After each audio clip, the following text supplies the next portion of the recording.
2 jajci sta manj od 4. 6 jajc pa je največ. To ti reporter Milan.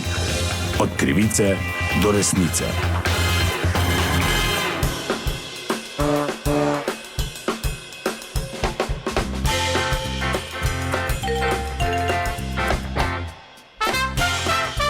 Dame in gospodje, Toti Milan, sem ponovno na sledi zgodbe. Novica številka 1 ali pa tema debat številka 1 danes je v našem mestu in v naši državi zagotovo pripetija oziroma afera Domnova smučka, ki se je zgodila na ekipni tekmi svetovnega prvenstva v smučarskih poletih v Oberstdorfu.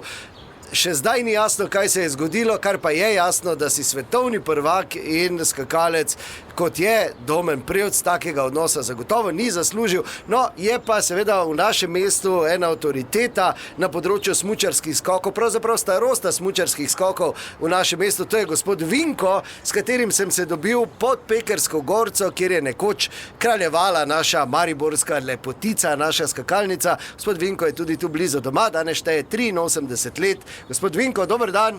Ja, dober dan. Tu je torej včasih bila sicer malo manjša skakalnica, ampak lepa, ne? Ti si cele manjše, jaz se si. Kaka mala. To je bila ena najbolj zahtevnih skakalnic. Se pa te rekord prek 70 metrov, kaj si zmešan.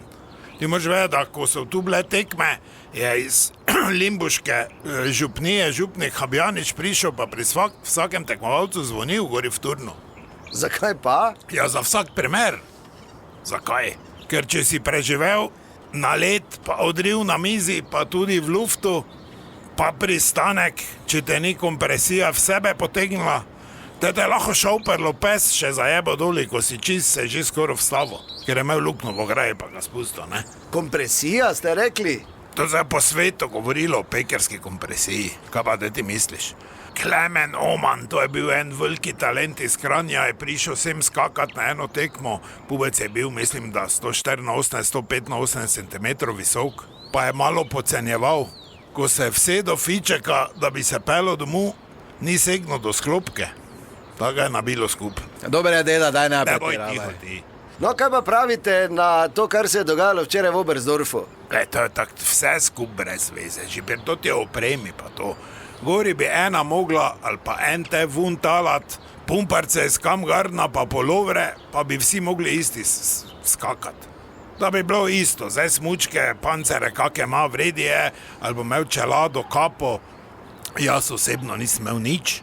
Niti kape, niti očal? Kape nisem imel, ker me je pol glava tu čelo tako srbelo, da ne vem, ker to so bile kape. Z neke nečesane volne, pa očala pa sem si vedno pol gor dal, ne. Zakaj pa te potem? Ja, če sem 4 dioptrije imel cilinder. Ja, kako pa ste te videli? Ja, videl sem, kje je miza, v luftu, tak ni važno. Pred pristankom pa sem vauhnika čul, ne. Vinko, pristani, ti materna, ne. Te pa sem poklopil. Manj si videl, manj te je bilo strah. Daj, deda, lepo te prosim. Ne boj tiho, ti pravim. No, ne oddaljujiva se od teme, ta dogodek za smučkami včeraj in odnos komisarjev. Kaj komisarjev? Enega, jaz sem že takrat tu na tekmah rekel, mi smo pred vsako tekmo, jaz imel plan, da Nemce pobijemo. Deda, da pa ne... Tiho bodi ti, ker je bil en jodlar, Kurt Hindendrucker, pa je skozi ne Nemce.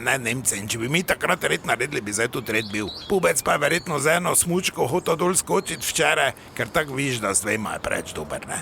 Gremo zdaj lahko, deda?